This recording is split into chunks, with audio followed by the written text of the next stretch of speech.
की, सीता माता की, भरत शत्रुघ्न की, वीर लक्ष्मण की, वीर हनुमान की, अपने अपने माता पिता की, अपने अपने गुरुदेव की, सभी सनातन धर्म प्रेमियों की, बोल साचे दरबार की।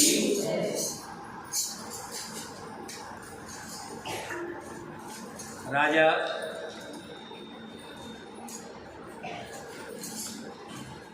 धर्म धुरंधर, नीति की खान,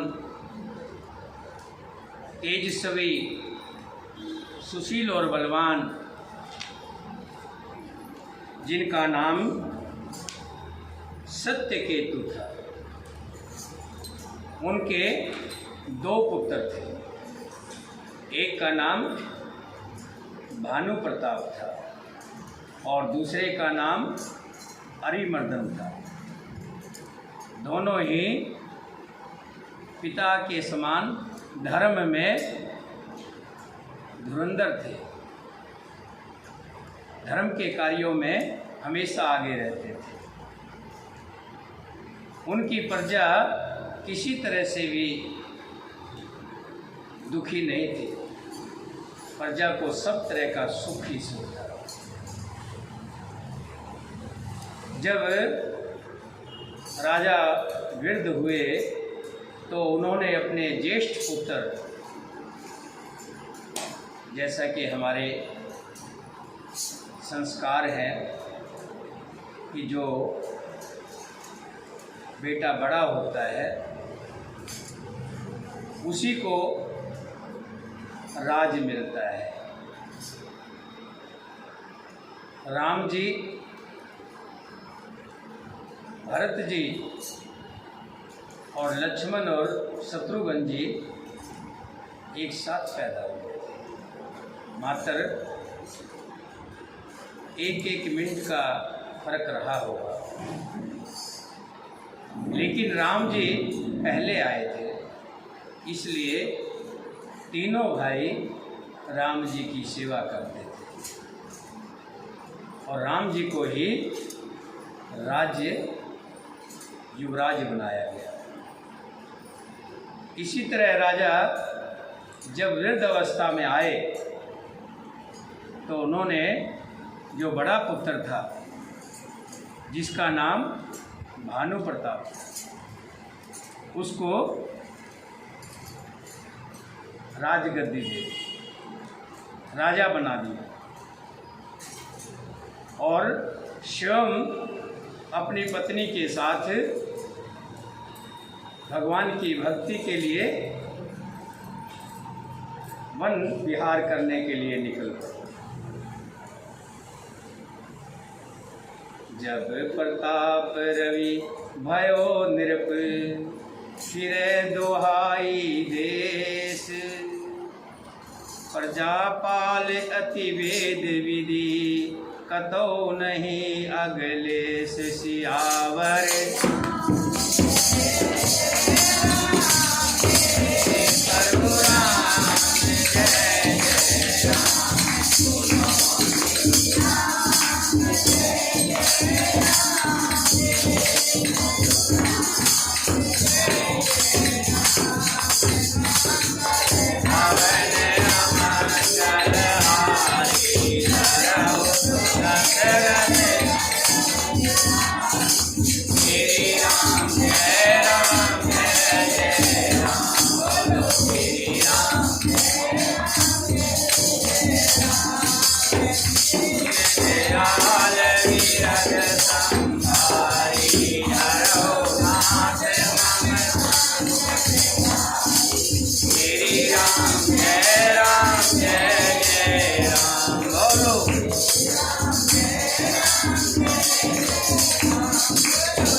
प्रताप भानु राजा हो गए, देश में उनकी दुहाई फिर गई।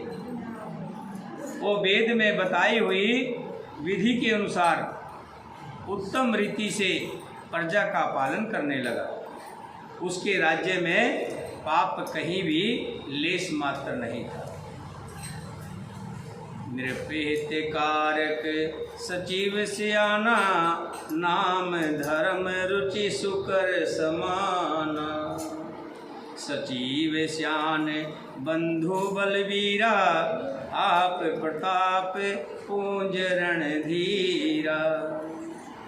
सेन संग चतुरंग अपारा, अमित सुभट सब समर जुझारा। सेन विलोक राउ हरसाना, हर बाजे गह गह निशाना। विजय हेत कटकई बनाई, सुदन साध नृप चलें बजाई। जय तह परी अनेक लड़ाई, जीते सकल भूप बरियाई। सप्तदीप भुजबल बस कीने, ले दंड छाड़ नृप दीने।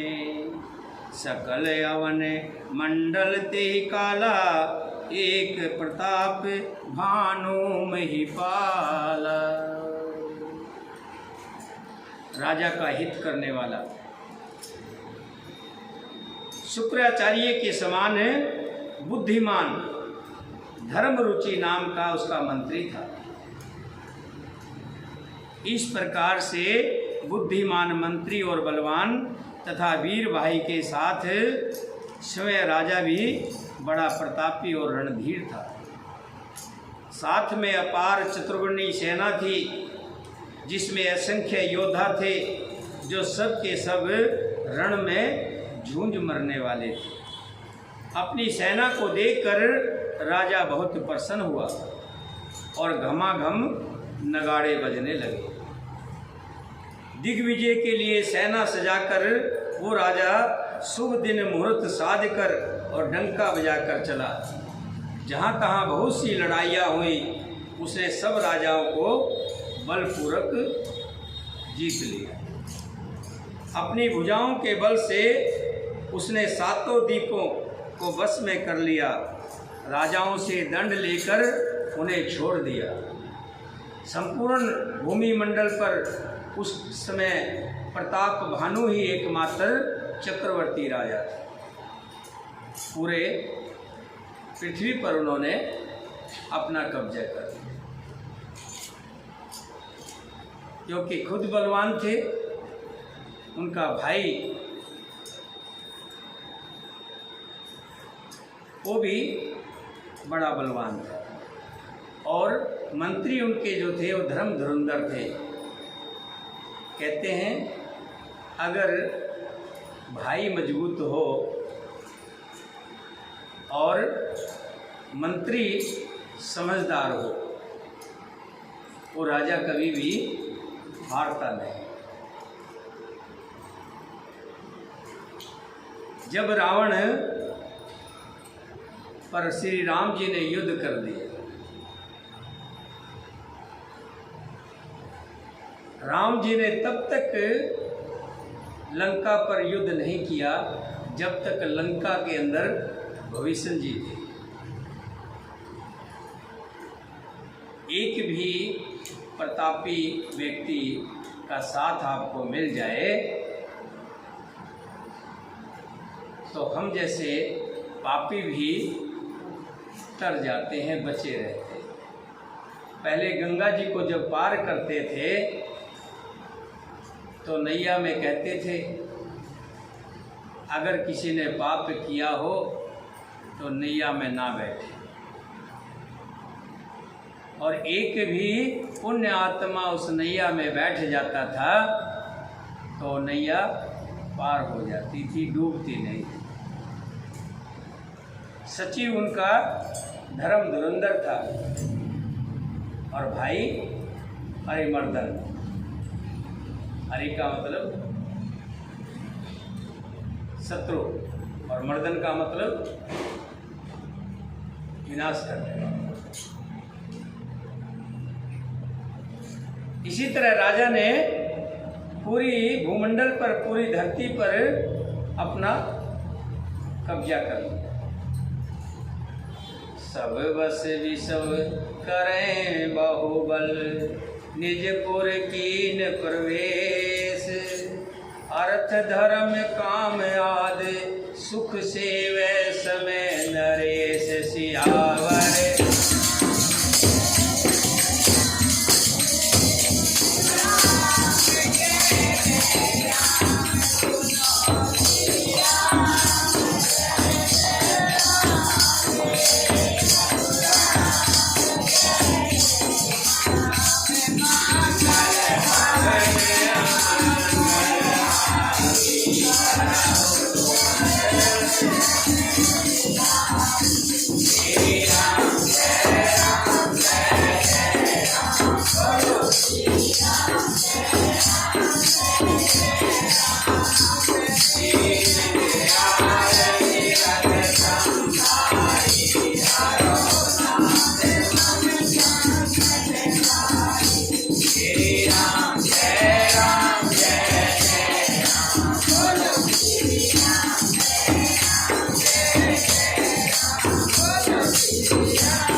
राजा ने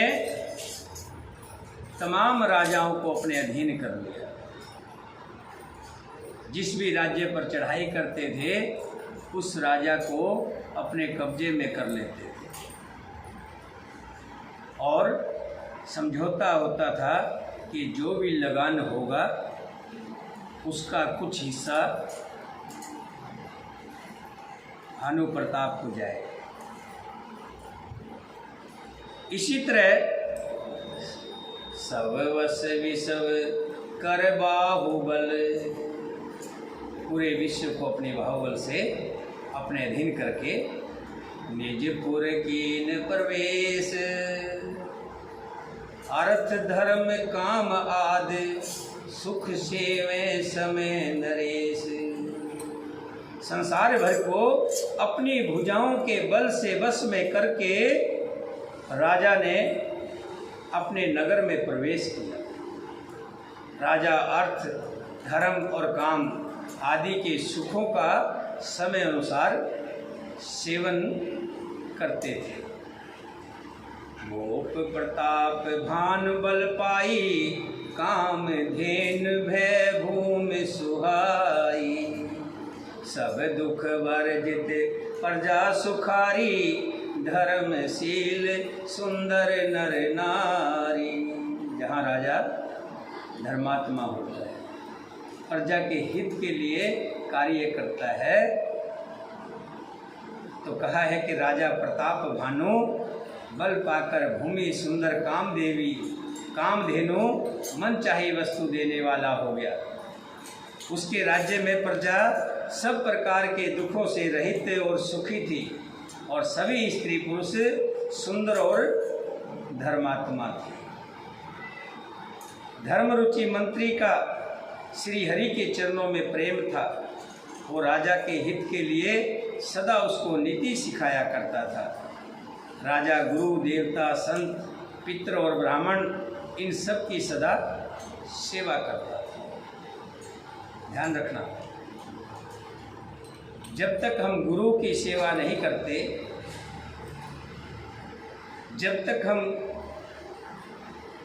देवताओं को संतुष्ट नहीं करते, बहुत से लोग क्या करते हैं,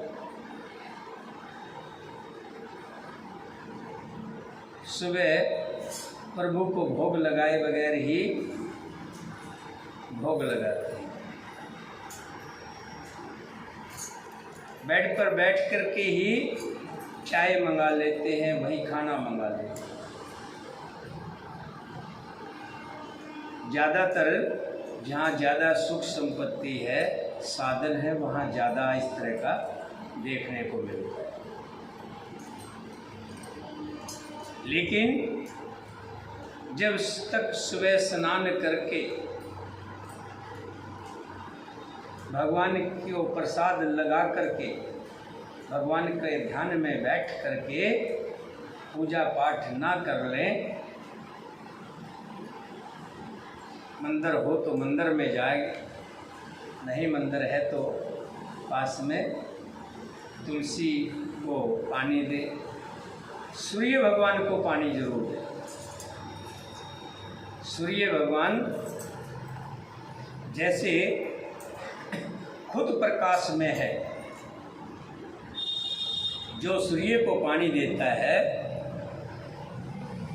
वो भी प्रकाश में हो जाता है, चारों तरफ उसका भी नाम होता है। ये सूर्य भगवान को पानी देने का मैंने खास करके फल देखा है इस बार। सूर्य को पानी दे, माता पिता के प्रातः काल उठ करके दर्शन करें, गुरुदेव की दर्शन करें, फिर अपने आराध्य भगवान के बैठ करके पूजा पाठ करें, फिर जो भोग आप लगा रहे हैं उसको भगवान के अर्पित करके फिर भोग लगाए। ऐसे ही राजा प्रताप भानु और ऐसे ही उनका जो धर्म रुचि नाम का मंत्री था वो सब उनको बताता रहता और राजा भी संतों को और पितरों को और ब्राह्मणों को इनकी सदा ही सेवा करते रहते। गोप धर्म जे वेद बखाने, सकल करें सादर सुख माने। दिन प्रतिदेय विविध विधि दाना, सुने शास्त्र वर वेद पुराना। वेदों में राजा के जो धर्म बताए गए हैं, राजा सदा आदरपूर्वक और सुख मानकर उन सब का पालन करता था। प्रतिदिन अनेक प्रकार के दान देता था और उत्तम शास्त्र वेद और पुराण पढ़ता भी था और सुनता भी था। नाना बांपे कूप तड़ागा, सुमन वाटिका सुंदर बागा। विपर भवन सुर भवन सुहाए, सब तीर्थन विचित बनाए।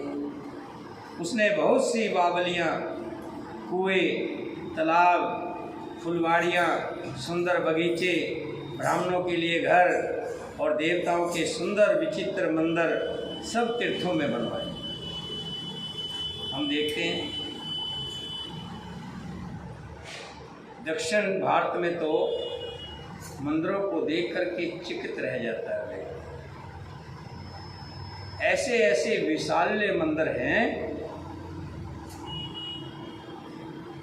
कि जिसकी वर्णन नहीं किया जा सकता। ऐसी ऐसी शिल्पकारी की हुई है, आप देखेंगे तो चिकित रह जाएंगे। हजार हजार खंभों के ऊपर एक एक मंदिर बना हुआ है।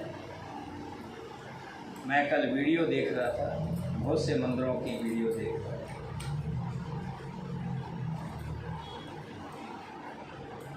अमृतसर के अंदर स्वर्ण मंदिर बना हुआ है। आप देखेंगे वो पूरा सोने से जड़ित है। अपार शांति मिलती। ये जितने भी राजा हुए, धर्मात्मी जो राजा थे, वो इन कामों में ज़्यादा रुचि रखते और जिन्होंने भी धर्म के कार्य में रुचि रखी है उनकी संतान आगे बढ़ती गई है और उनका नाम भी चलता रहा है। और जिस भी राजा ने भगवान के प्रति धर्म का कार्य नहीं किया, वो लोप हो गया, उसका नामो निशान मिट गया, कहीं नाम नहीं है। तभी कहते धर्म की जड़ हरी होती है, धर्म की जड़ हरी होती है।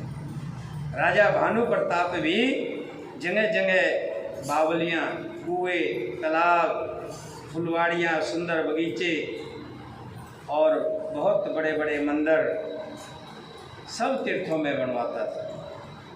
जह लग कहे प्राण श्रुति, एक एक सब जाग, बार सहस्त्र सहस्त्र नृप, ये सहित अनुराग सियावर। जय प्रभु राम, जय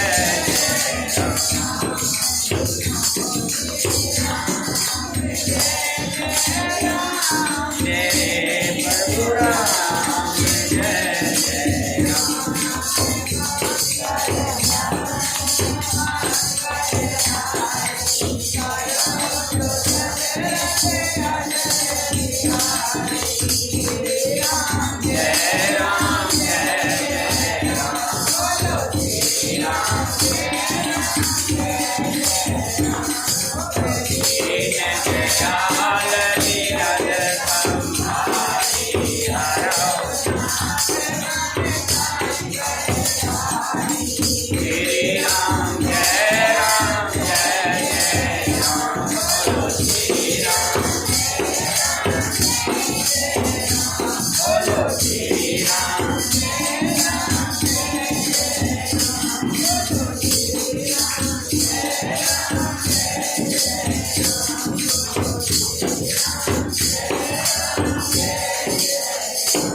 राजा ने अनेकों यज्ञ करवाए।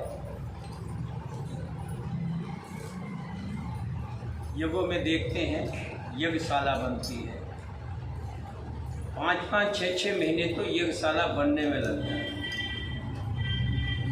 पीछे हमने एक यज्ञ करवाया था, जो लक्ष्मी बिहार में एक पार्क है, जगह डीडीए ने ले ली है, जो उसमें यज्ञ हुआ। 2.5 महीने में जाकर के यज्ञशाला तैयार हुई। राजस्थान से कारीगर बुलाए गए थे। सरकंडे का सारा 3 तल्ला भवन बना। ये तकरीबन 10-12 साल की बात है, सन 2012 की बात है। 3 तल्ला भवन बना।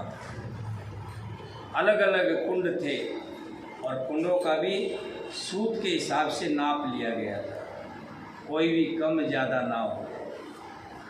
और सब पे अलग अलग पुरोहित बैठे थे और सभी पुरोहितों के अलग अलग ब्राह्मण थे। जजमान बैठे थे और जजमान के अलग अलग ब्राह्मण उनको आहुति देने के लिए मंत्रों के साथ आहुति। ये यज्ञ 9 दिन चला था। इसी तरह से राजा भानु प्रताप बड़े बड़े यज्ञ करवाते थे। यज्ञ से सबसे बड़ा फायदा क्या होता है कि यज्ञ का जो धुआं होता है, जो आहुतियाँ उसमें डाली जाती हैं और उस आहुतियों में से जो धुआं निकलता है वो वायुमंडल को पवित्र करता है। उसके 60 किलोमीटर के दायरे में जैसा यज्ञ होता है उसी हिसाब से बता रहा हूँ। बड़ा यज्ञ जो होता है उसके 60 किलोमीटर उत्तर में और 60 किलोमीटर पूर्व में और 60 किलोमीटर दक्षिण में और 60 किलोमीटर पश्चिम में, आसपास में कोई भी बड़ी महान विपदा नहीं आती। छोटे मोटे तो ये संसार में लगे हुए, जैसे खांसी जुकाम हो जाता है, ये तो मौसम के बारे में, ये तो चलते रहे। लेकिन कोई बड़ी भारी विपदा उस राज्य में नहीं आती। हृदय न कुछ फल अनुसाधाना, भूप विवेक परम सुजाना। करे जे धर्म कर्म मनवाणी, वासुदेव अर्पित नृप ज्ञानी। राजा के हृदय में किसी फल की कामना नहीं थी। किसी फल को लेकर के राजा यज्ञ नहीं कराता था। राजा बड़ा ही बुद्धिमान और ज्ञानी था।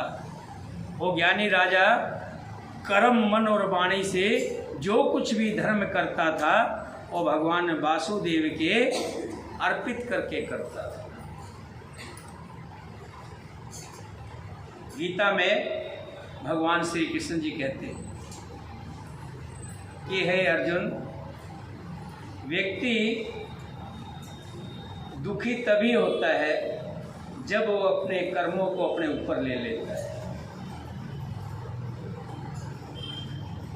आपने देखा होगा, एक नौकर फैक्ट्री में काम करता है, सारा दिन काम करके घर आ जाता है, उसको चिंता नहीं है। जब तक उसकी ड्यूटी थी उसने काम किया, उसके बाद घर आ गया। नफ़ा नुकसान किसका होता है? मालिक। नफ़ा नुकसान मालिक। जब हम उस प्रभु के नौकर हैं तो हम जो काम करते हैं उसका नफ़ा नुकसान किसका है? मेरे प्रभु का। व्यक्ति अगर ये सोच के कार्य करे और अपने ऊपर ना ले, जब कहता है कि मैंने काम किया, दुख कब आता है? जब उसके मन में होता है मैंने मेहनत करके मकान बनाया, मैंने मेहनत करके धन इकट्ठा किया, फिर उसका धन कहीं नुकसान हो जाए तो उसको दुख होता है। पैसा अर्जित करके कोई फैक्ट्री लगाए और उसमें नुकसान हो जाए तो उसको दुख होता है, क्योंकि वो उसको अपनी मान बैठा है। सबसे दुखों का कारण यही है कि हम जो हमारा नहीं है उसको अपना मान लिया। जैसे एक मालिक नौकर को किसी कार्य के लिए किसी जगह भेजता है।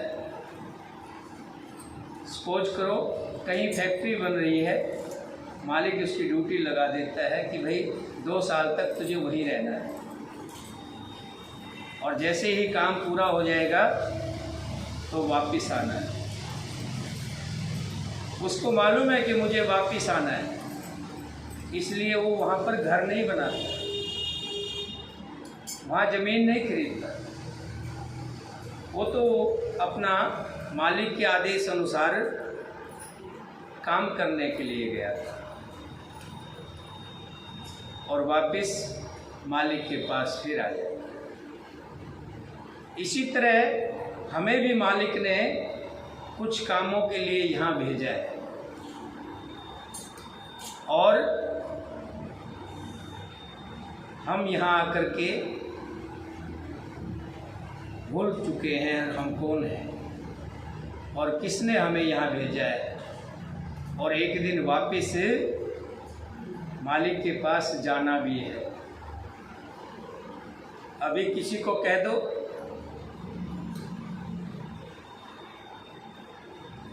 ऐसे सब कहते कि हे भगवान अपने चरणों में रखना, अपने चरणों में स्थान देना, कहते ना। लेकिन अभी कह दो कि चल भाई भगवान के पास, स्वर्ग में चलना है, मरना है, कोई तैयार हो जाएगा? कोई मरने के लिए तैयार नहीं है। सबको जान बड़ी प्यारी है। थोड़ी सी आग लग जाए कहीं खाना बनाते वक्त, सब्जी बनाते वक्त थोड़ा सा गर्म लग जाए तो इतना दुख महसूस होता है, दर्द महसूस होता है, तकलीफ महसूस होता है। लेकिन एक दिन उसी अग्नि के सुपुर्द हो जाना है। इस बात को भूल बैठता है इंसान कि मैंने जाना भी है। जो व्यक्ति ये ध्यान रखता है कि मुझे जाना है, मेरा इस संसार में जैसे ही काम पूरा हो जाएगा, यानी मेरे भगवान का टेलीफोन आ जाएगा, उसी समय मुझे फटाफट एरोप्लेन पकड़ के वापस उस मालिक के पास जाना है। अगर इस तरह का हमें ध्यान रहे तो हम गलतियां नहीं करेंगे। जो काम के लिए भगवान ने हमें भेजा है उस काम को पूर्ण करेंगे। अब बात आती है कि हमें भेजा किस काम के लिए, क्यों भेजा है, सब यही सोचते हैं। फैक्ट्री में तो और भी बहुत से लोग काम करते हैं, किसी अच्छे समझदार को ही क्यों भेजते हैं? जो बड़ा इंजीनियर हो या बड़ा अकाउंटेंट हो, जो बड़ा अफसर हो, उसी को ही क्यों भेजते? मालिक की भी तुम जाके देखो, कि उनको मालूम होता है ये बुद्धिमान है, ये काम को ठीक ढंग से संभाल लेगा। इस संसार में 4 तरह के प्राणी हैं। वृक्ष, पेड़ पौधे, चापाहे 4 पांव वाले, जंगली पशु पक्षी, कीट पतंगे, इन सब से ऊपर मनुष्य को माना गया है, क्योंकि मनुष्य के पास अपना अच्छा और बुरा जानने की बुद्धि है,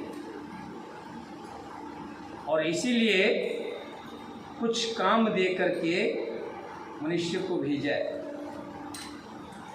खाना तो सभी करते हैं, जानवर भी खाते हैं, संभोग जानवर भी करते हैं, बच्चे जानवर भी करते हैं, पशु पक्षी भी करते हैं। ये हमारे काम ये तो सभी करते हैं, लेकिन हमें क्या करना है कि हे मनुष्य, 84 लाख योनियों में तू भ्रमता रहा, श्री हरि को तुझ पर दया आ गई और तेरे को इतना बड़ा प्रोजेक्ट दे करके भेजा है कि इस प्रोजेक्ट को इतना सुंदर बनाना कि जिसका पूरे संसार में नाम हो। हम आकर क्या करने लगे? सुंदर कपड़े पहनते हैं, सुंदर वस्त्र पहनते हैं, सुंदर अच्छी खुशबूदार साबुन लगाते हैं। ये जो विषय विकार हैं, इनके स्वादिष्ट खाना, मीठा, तीता, खट्टा, मैं देखता हूँ गोलगप्पे की दुकानों पे लाइन लगी रहती है, भीड़ लगी हुई। जबकि प्रभु ने कहा कि तुझे कुछ काम दिए गए हैं। वो काम क्या है कि तेरे को अपने आप को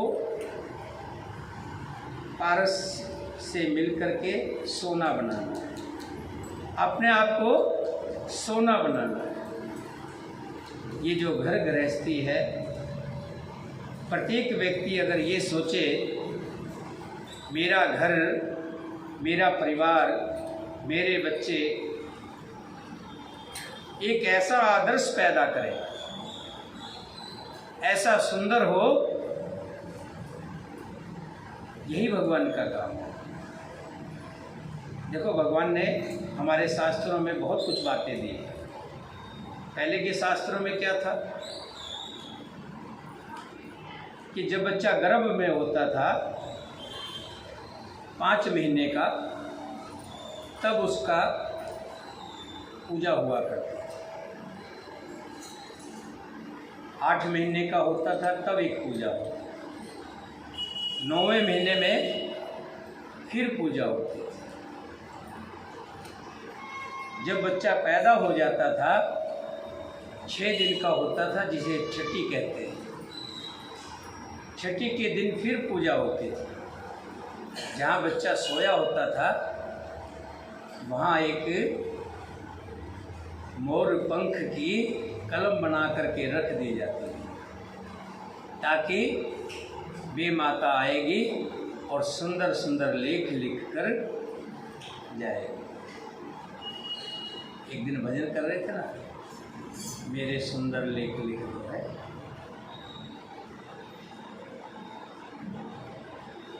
जब कोई भी महिला गर्भवती होती थी तो उसको कहा जाता था कि भगवान की फोटोएं देखा कर। भगवान के सामने फोटो लगी रहती थी, सुंदर सुंदर लड्डू गोपाल, भगवान श्री राम जी की फोटो। क्यों? ताकि गर्भ में ही बच्चे पे एक अच्छा प्रभाव जाए। रामायण सुनाई जाती थी, गीता कहते थे कि बैठ करके गीता पढ़ा। आजकल क्या कहते हैं, डॉक्टरों के पास जाते हैं, डॉक्टर कहते हैं तो फुल रेस्ट, बिल्कुल पलंग पर लेटे रहो, हिलना नहीं है। अब वहाँ क्या करते हैं, लेटे रहते हैं। कब तक लेटेगा? फिर टीवी लगा लेते, टीवी पे फिल्म लगा लेते हैं। फिल्म में क्या होता है, वही घुसन घुसन, उसको मार उसको मार। कहते कि आजकल के बच्चे तो बड़े तेज हैं, कंप्यूटर है। अरे भाई होंगे नहीं तो क्या? जब माँ सारा दिन फोन लेकर के बैठी रहेगी, गर्भवती माँ सारा दिन टीवी देखेगी और टीवी पे फिल्में देखेंगी, तो बच्चे भी तो वैसे ही बनेंगे ना। बच्चे कैसे बनेंगे? हम अपने बच्चों को संस्कार दें। आज भूल गए हम। एक छठी तो शायद घरों में होती हो, मुझे नहीं पता, नहीं तो 1.25 महीना 30 और 40 दिन के बीच में एक हवन होता था।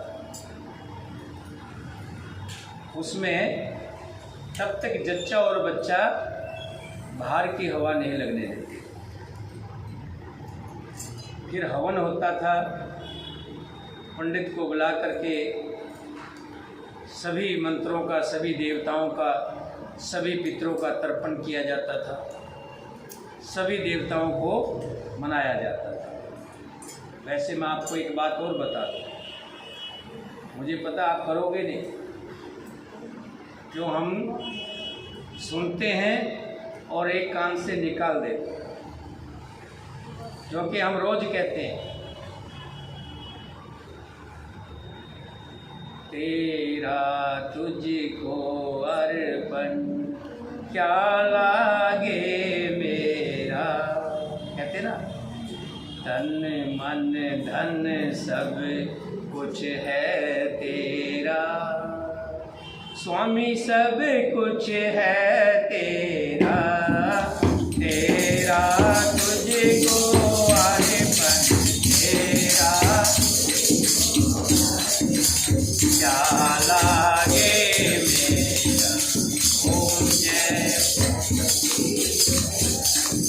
यही कहते हैं, हे प्रभु ये महल कटारी, ये बच्चे, ये धन दौलत सब आपकी है, लेकिन इसी में 10 रुपये का कहीं धार्मिक काम में सहयोग करना पड़ जाए तो हाथ पीछे खींच ले।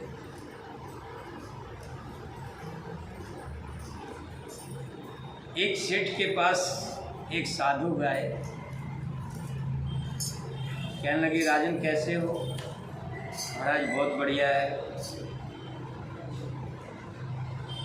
मेरी 5 फैक्ट्रियाँ चल रही हैं, मेरे बेटे ने ये शोरूम बना लिया है, मैंने एक अमेरिका में अभी जगह ली है, वहाँ भी कारोबार शुरू कर दिया है। सब बखान करता रहा। साधु कहने लगे कि महाराज जी आश्रम बनाया जा रहा है और उसमें आपके सहयोग के लिए आए। अरे भाई क्या बताएं महात्मा जी, काम चल ही नहीं रहा।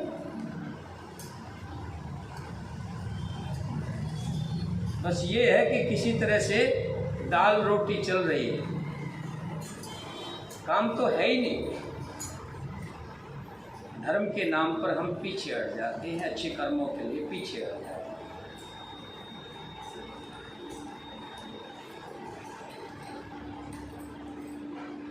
एक सेठ हुए हैं बहुत बड़े, उनका नाम था नरसिंह भगत। नरसिंह भगत को तकरीबन हम सुनते हैं, नरसिंह का भात बहुत मशहूर है। बहुत बड़े सेठ थे, इतना धन था कि जिसकी कोई गिनती नहीं, लेकिन थे एकदम मक्खी चूस। 1 रुपया भी कहीं धर्म में नहीं देते थे। और यहाँ तक कह दिया था कि जब मैं मरूं तो देसी घी मत डालना, डालडा ही ले आना, वो भी सस्ते वाला, आग में तो जलना ही है। इतने कंजूस। एक दिन महात्मा जी उनके पास आ गए, कहने लगे नरसिंह, तेरे पास इतनी धन संपदा है जी, तू दान पुण्य तो करता नहीं, क्या तेरे साथ जाएगी? बिल्कुल जाएगी। तो ऐसा करना, एक सुई भी मेरे साथ, मेरी सुई भी साथ में ले जाना। एक सुई दे दी, ये सुई मैं तुझे आगे ले लूँगी। महात्मा जी अपने जहाँ उनका निवास था वहाँ चले गए। रात को सोचने लगे कि सुई को कैसे लेके जाऊँ।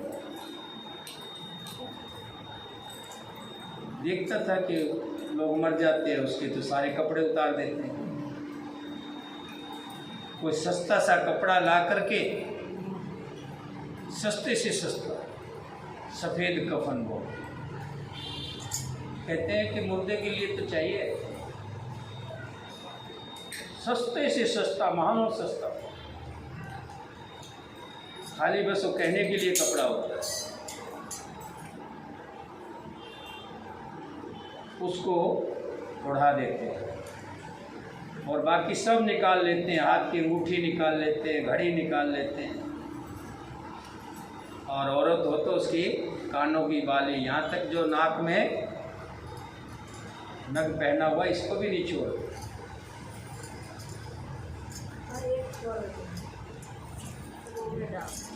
अब वो सोचने लगा कि सुई को मैं कैसे लेके जाऊंगा।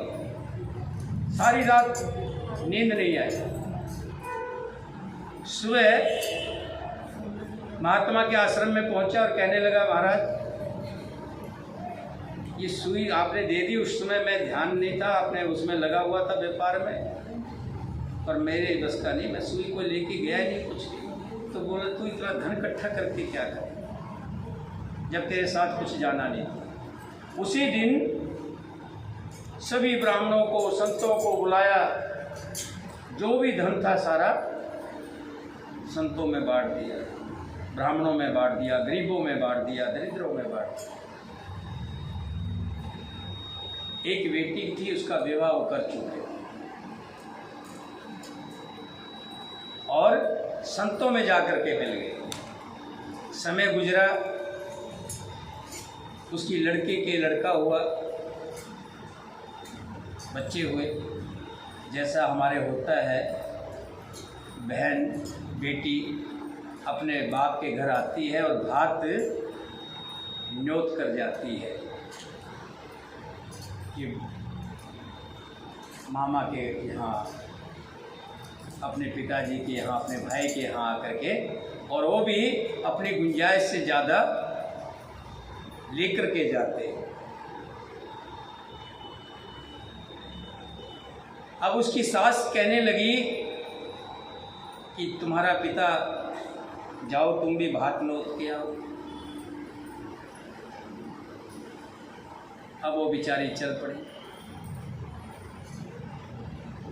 जाके देखा तो घर अटारी तो कुछ था ही नहीं, वो तो सब दान कर चुका। कोई सेठ भी नहीं था वहाँ, कोई जानता भी नहीं था। क्यों जानते किसको है? जो कुछ हो उसी को तो कोई जानेगा ना, है? जो कुछ होगा तब वो सेठ था तो सब जानते थे। अब जो कंगाल हो गया, फक्कड़ हो गया, फकीर हो गया, तो उसको कोई नहीं जानता। अपने चाचा ताऊ के पास गई हाथ नोतने के लिए, किसी ने मंजूर नहीं किया।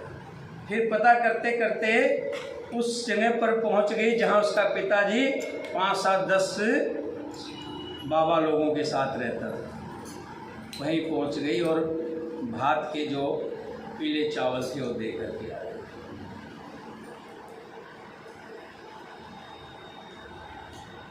कथा के अंदर तो बहुत लंबा है, मैं थोड़ा सा इसको शॉर्ट करके बता रहा हूँ, क्यों हमारा प्रसंग कुछ और है, हमारी कथा का मेन उद्देश्य कुछ और है।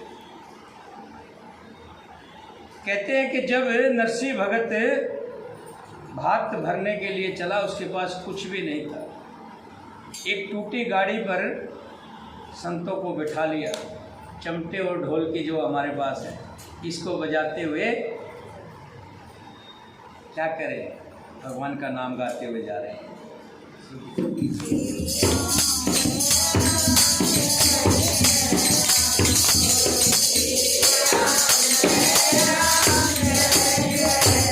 वो क्या कह रहे थे?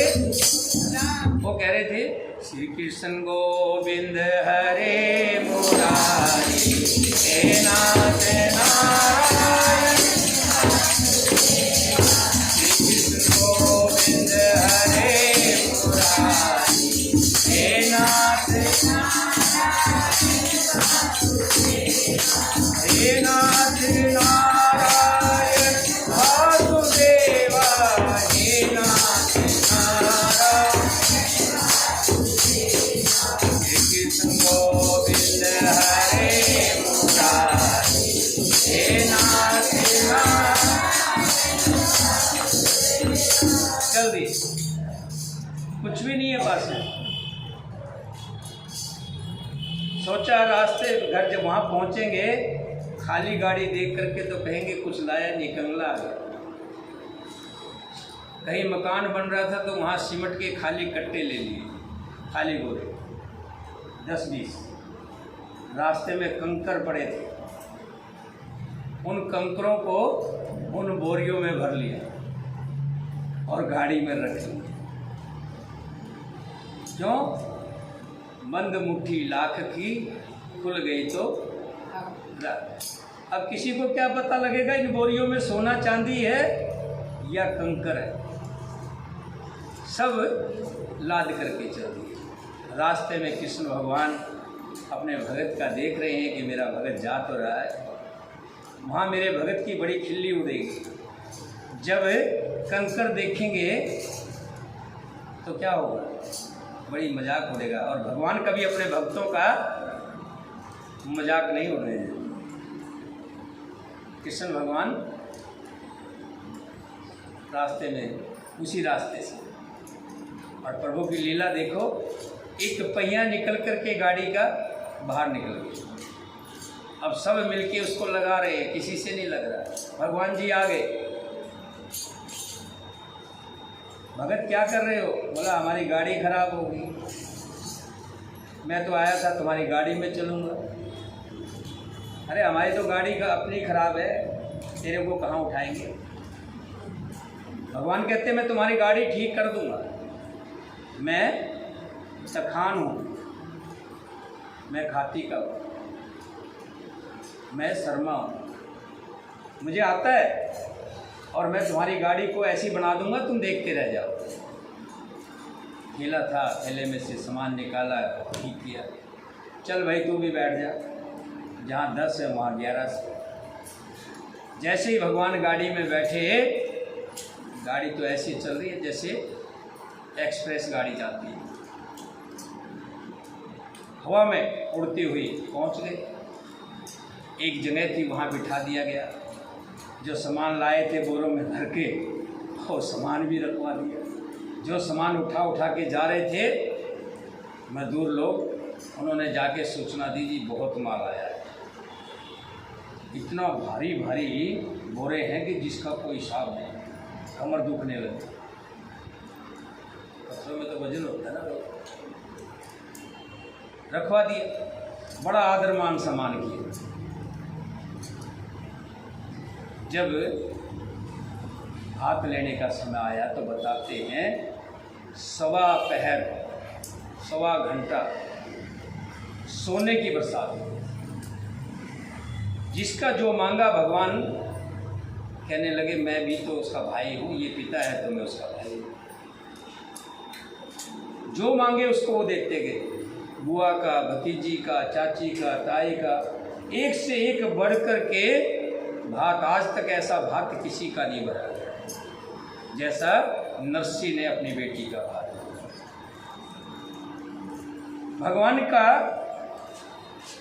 जो सुमरण है, हम बच्चों में क्या दे?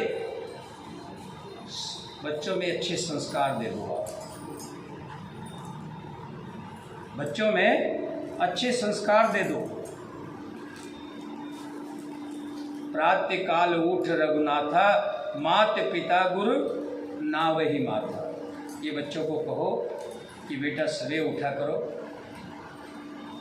उठ करके सबसे पहले दोनों हाथों के दर्शन किया करें, क्योंकि इन करों के अंदर ही सभी देव देवता बसते हैं। इन हाथों में ही माँ लक्ष्मी है, इन हाथों में ही ब्रह्मा और विष्णु महेश है। सब देवी देवता इन्हीं के अंदर है।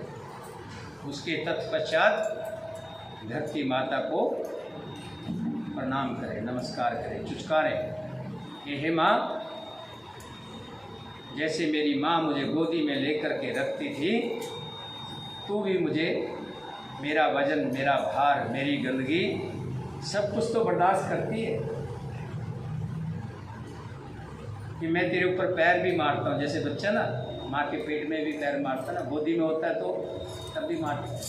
मैं भी तेरे ऊपर चलता हूँ, तेरे को खोदता हूँ, तेरे को तोड़ता हूँ, फोड़ता हूँ, क्या नहीं करता कि हे धरती माता, तू भी मेरी माता है। धरती माता को चुचका है। फिर घर के जो बड़े बुजुर्ग हैं उन सबको एक एक करके प्रणाम कर। आज ये कमी देख रहा हूँ मैं, हमारे घरों में बहुत बड़ी कमी है।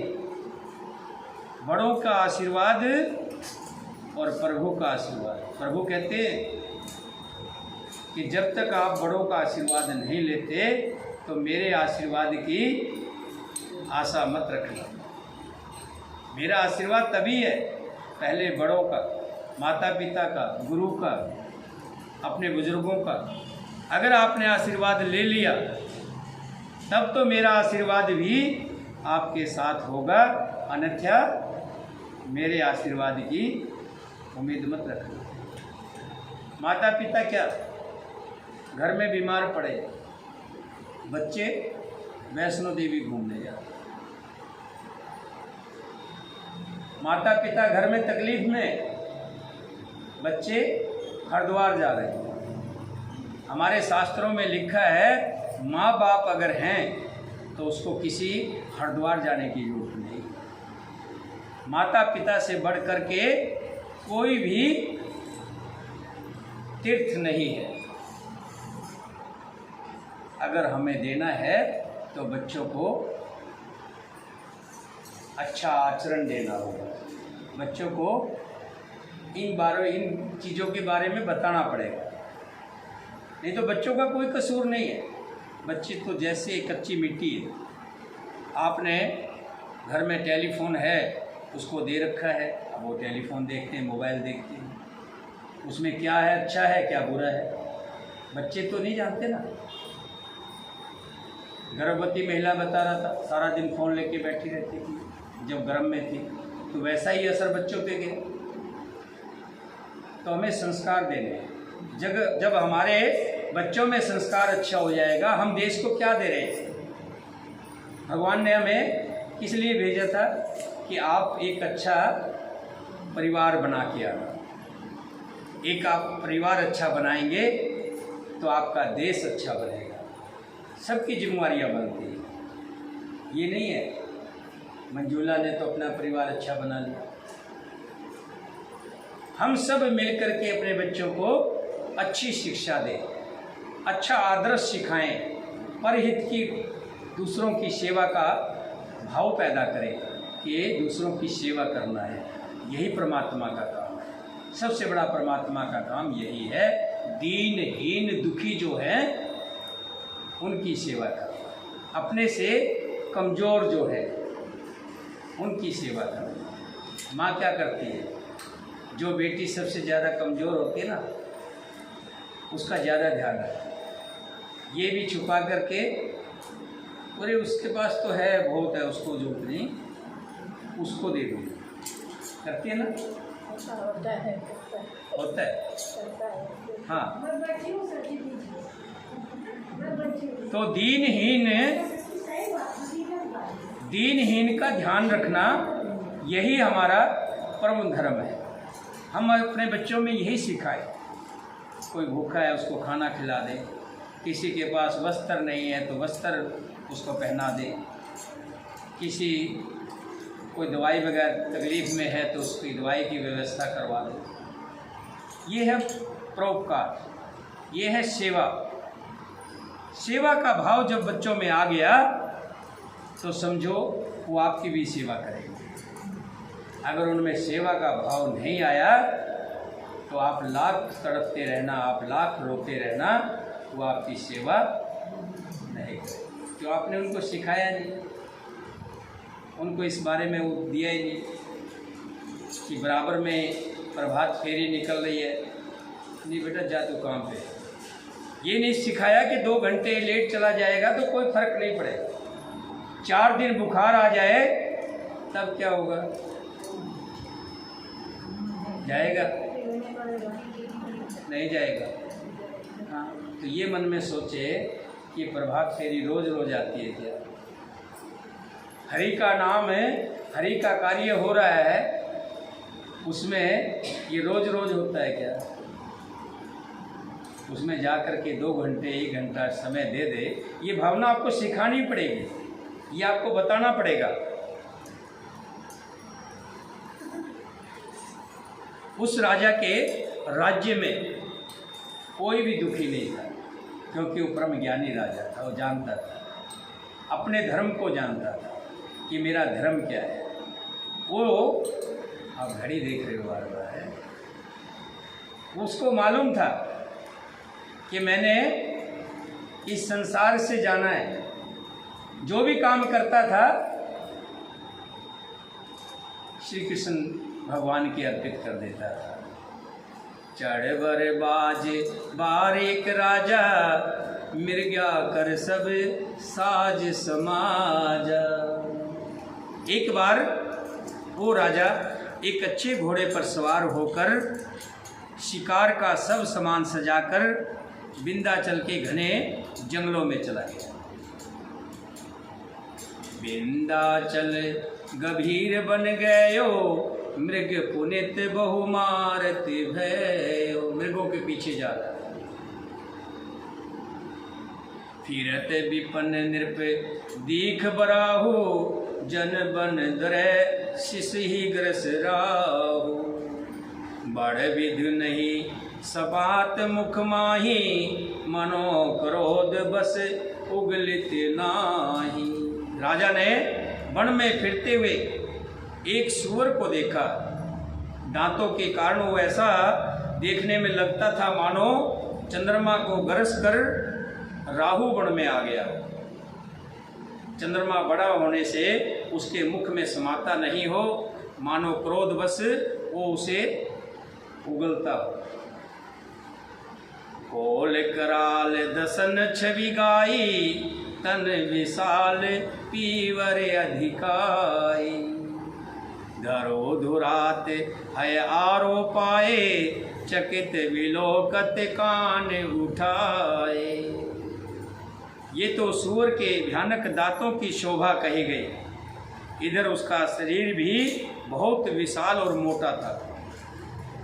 घोड़े की आहट पाकर वो घुरघुराता हुआ कान उठाए चौकोना होकर के देख रहा था। नीलमही धर शिखर सम देख विशाल बरा, चपर चले हर सुटिक निरप हाकने होए निवासी भावर। तेरे परशुराम जय जय तेरे राम जय जय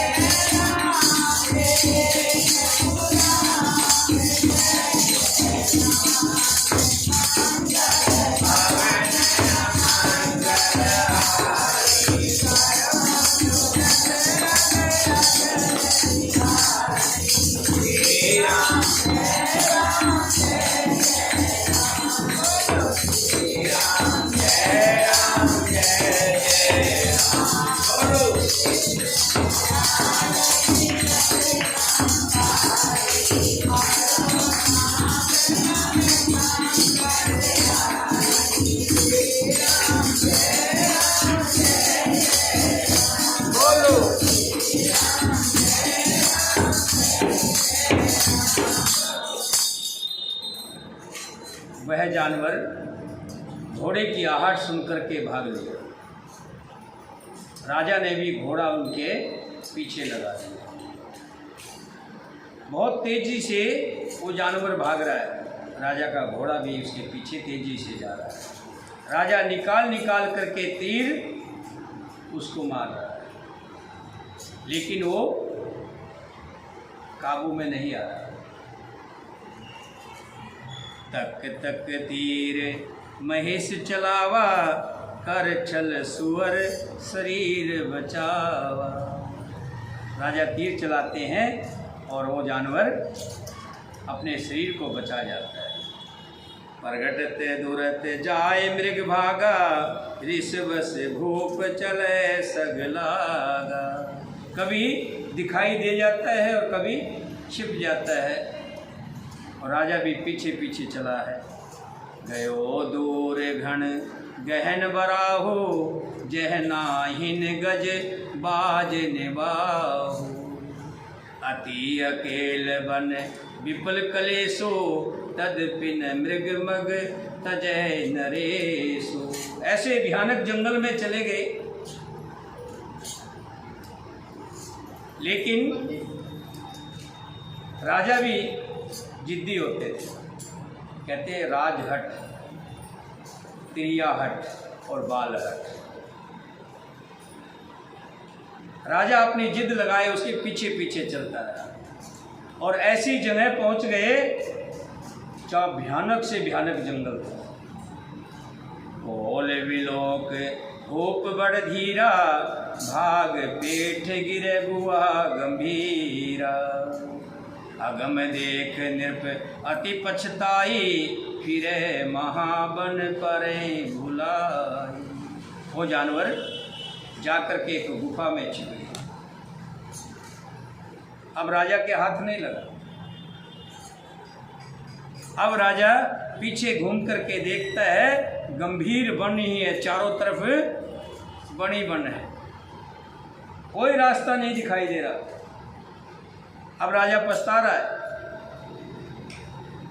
लौटना पड़ेगा। वो भी नहीं मिला, शिकार भी नहीं मिला, और रास्ता भी भूल गया। घोर वन में रास्ता राजा भूल गया। खेद खिन क्षुदित त्रिषित, राजा बाज समेत। खोजत व्याकुल सरित सर, जल बिन भयो अचेत। बहुत परिश्रम करने पर भी थका हुआ और घोड़े समेत भूख प्यास से व्याकुल राजा नदी तालाब खोजता खोजता पानी के बिना बेहाल हो गया। फिरत विपन आश्रम एक देखा, तह बस नृपति कपट मुनि वेशा। पास में ही एक आश्रम देखा। उस आश्रम में एक मुनि का वेश बना करके एक राजा रहता था। वो राजा कौन था? जब राजा ने सभी राजाओं पर चढ़ाई की थी, उन्हीं में से एक राजा था। बाकी राजाओं ने तो समर्पित कर दिया था अपने आप को, लेकिन वो अपने अभिमान की वजह से समर्पित नहीं कर पाया। ना तो समर्पित कर पाया और ना ही राजा के सामने लड़ पाया, तो अपनी जान बचाकर वहाँ से भाग लिया था और एक जंगल में छुप गया था, और वहीं कपट का वेश बनाकर उस जंगल में रहता था। समय प्रताप भान कर जानी, आपन अति समय अनुमानी। गयो न ग्रह मन बहुत गिलानी, मिलान राज निरपे अभिमानी। प्रताप भानु का समय अच्छे दिन जानकर और अपना कुछ समय बुरे दिन अनुमान कर उसके मन में गिलानी हुई। वो पहचान गया कि ये राजा वही है जिसने मुझे देश विहीन कर दिया था, मुझे धन संपदा विहीन कर दिया था, मेरी धन संपदा सारी इसने अपने अधीन कर ली। लेकिन वो जान रहा था कि इस समय मेरा दिन ठीक नहीं है और भानु प्रताप के दिन अच्छे हैं। भाई पूरी पृथ्वी का राजा है, इसलिए कुछ बोला नहीं। इससे वो ना तो घर गया और ना ही अभिमानी होने के कारण राजा भानु प्रताप से ही मिला था और कपट का वेश बनाकर जंगल में रह रहा था।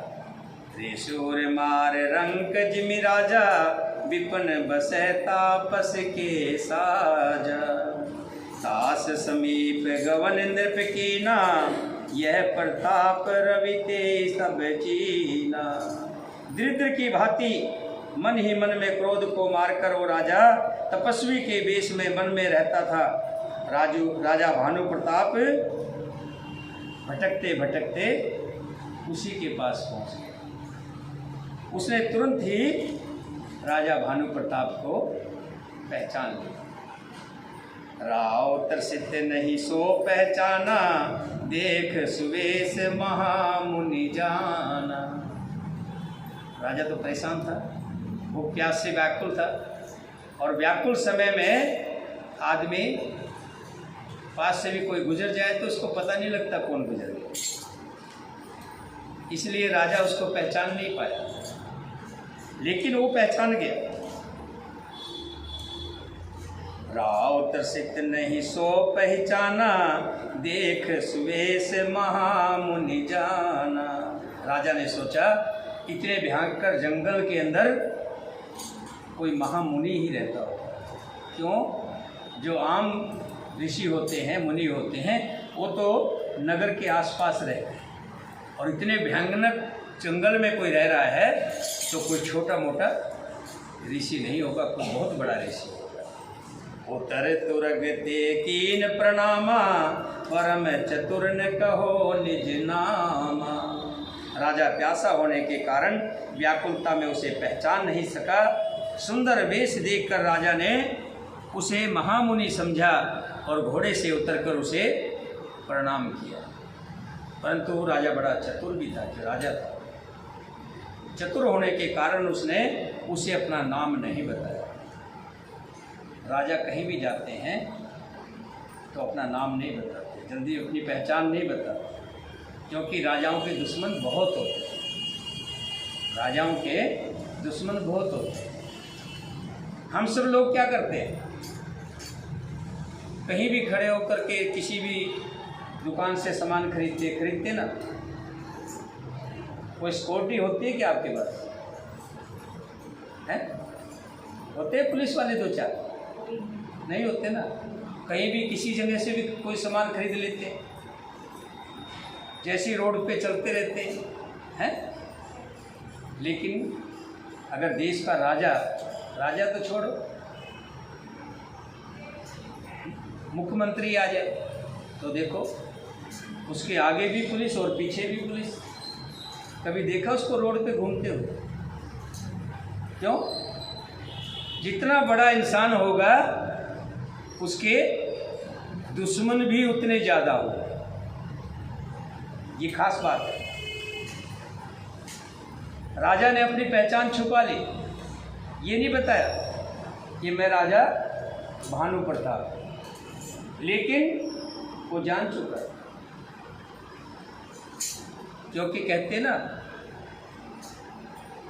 नाग को या तो मार दो, अगर आपने उसका फन कुचल दिया और वो जीवित रह गया तो उसकी आंखों में आपकी तस्वीर बस जाती है, वो आपको कहीं न कहीं ढसेगा, बदला लेगा। वो नहीं भूलता।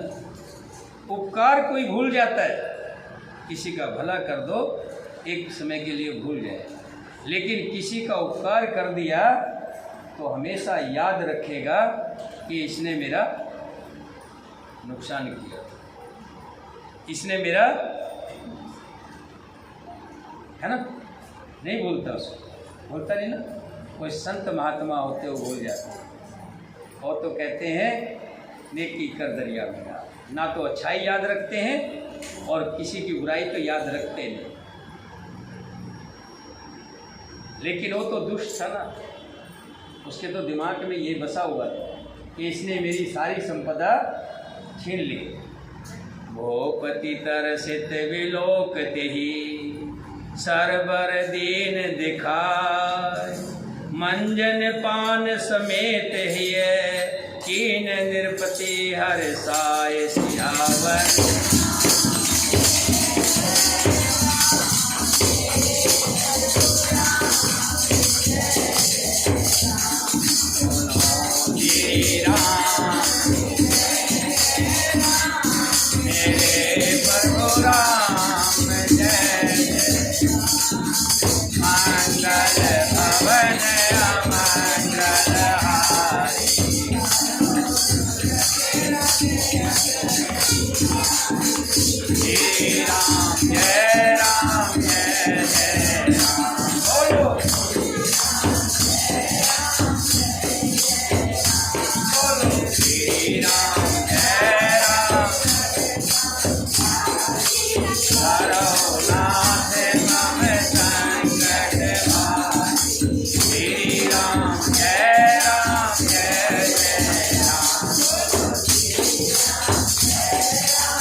राजा को प्यासा देखकर उसने राजा को कहा, सामने सरोवर है, पानी पी लीजिए। हर्षित होकर राजा ने घोड़े सहित उसमें स्नान किया और जलपान किया। बोलिए सियापति रामचंद्र भगवान की। हमने कथा को कहाँ विश्राम दिया है कि राजा उस कपटी ऋषि के पास पहुंच गए और कपटी ऋषि ने उनको सामने सरोवर दिखा दिया कि उस सरोवर में आप अपना स्नान करके थकावट मिटा लें और जल पी करके प्यास बुझा लें। कल ध्यान रखना, आते मैं पहले यही पूछूंगा, भूलना मत, क्योंकि हमें भूलने की बड़ी आदत है। रोज कथा क्यों करते ना, क्या तन मन धन सब कुछ है तेरा,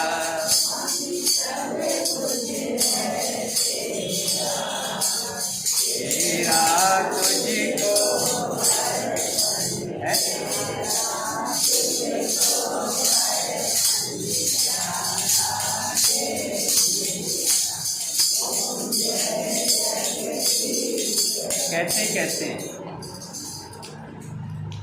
कहते है ना। अगर तुम्हें घर जाके पता लगे तुम्हारे घर में कोई पड़ोसी आया था और उसने दरवाज़ा खोला था। क्यों खोला था, इसलिए खोला था। 70 तरह के मन में वहम जाएंगे, है ना। जबकि भगवान के बनाए हुए पड़ोसी है और भगवान का बनाया हुआ घर है। तो यहाँ दो नाव में पैर हो जाते हैं। यहाँ बैठे हैं तो सब कुछ तेरा, बाहर निकलने के बाद सब कुछ मेरा। धीरे धीरे प्रभाव पड़ता है कोई भी काम हो। सत्संग में भी आने से ऐसा नहीं है, मन बदलता है, खूब बदलता है। मैं दूसरे को क्यों कहूँ, मेरा इतना कीमती समय है, अब तो नहीं रहा, होता था। अभी भी मैं दुनिया में डाल लूँगा तो इतना कीमती समय हो जाएगा कि 1 घंटा क्या 5 मिनट भी बैठना मुश्किल हो। अभी एक फैक्ट्री और लगा लो, देखो माल आ रहा है, माल जा रहा है, माल खरीदना है, क्या रेट आ रहा है, महंगा है, सस्ता है, 10 जगह और ट्राई करेंगे। हम भिंडी खरीदनी होती है तो 20 दुकानों को देखते हैं, देखते ना, 20 रेडियो पे देखते। और कोई फैक्ट्री लगा ले तो उसको माल खरीदना होगा तो कितनी जगह देखेगा, उसके पास कहाँ समय रहेगा, हो जाएगा नहीं। लेकिन एक दिन छोड़ना पड़ेगा। मुझे इस चीज़ का एहसास हो चुका है कि मैंने एक दिन छोड़ना पड़ेगा। तो उस टाइम एकदम से कोई छीन ले, सारा सब कुछ छीन ले तो क्या होगा, बड़ा दुख होगा, है। तो धीरे धीरे धीरे धीरे अभी 2 घंटे दिए हैं, फिर हो सकता है 4 घंटे भी दिया करेंगे।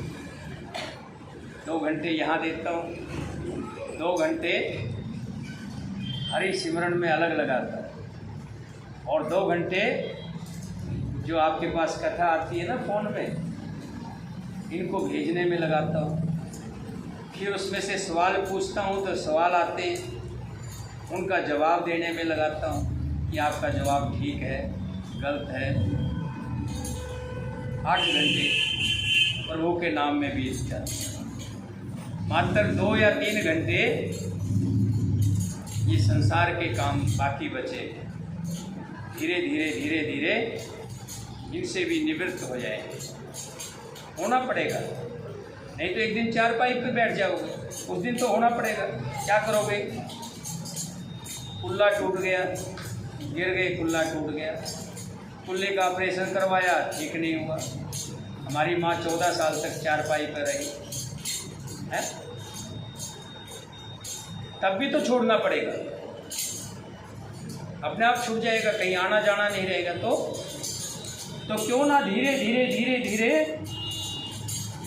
भगवान में सुरती जोड़ लें। यही समय है। 50 साल तक की तो जिम्मेवारियाँ, 55 साल तक बच्चों की शादियाँ करनी है, विवाह करने हैं। उसके बाद विवाह हो जाए, निवृत्त हो जाना चाहिए। बहुत से तो क्या कहते हैं, पोते खिलाने हैं, पोतियाँ खिलानी हैं। फिर जब बड़े हो जाते हैं तो उनकी शादियाँ करनी हैं। ये चलता रहेगा, संसार का चक्कर है। तुम्हें जब तक कोई पूछता है, जब तक गुड़ है तो मक्खी आ रही है, और गुड़ निकल गया यानी कि आपके अंदर से ताकत गई, संसार भी गया। बोल साचे दरबार की। तो कल हम आपसे पूछेंगे आरती कि कथा कहाँ छोड़ी है, कौन बताएगा? भूल गए हैं? हाँ, कहाँ? मालती को तो याद रहेगा, क्योंकि मालती के यहाँ कल कथा है ना, कल कथा है, उसको पता है। मैं अगर भूल गई तो मेरे यहाँ तो कथा है, कहाँ छोड़ा?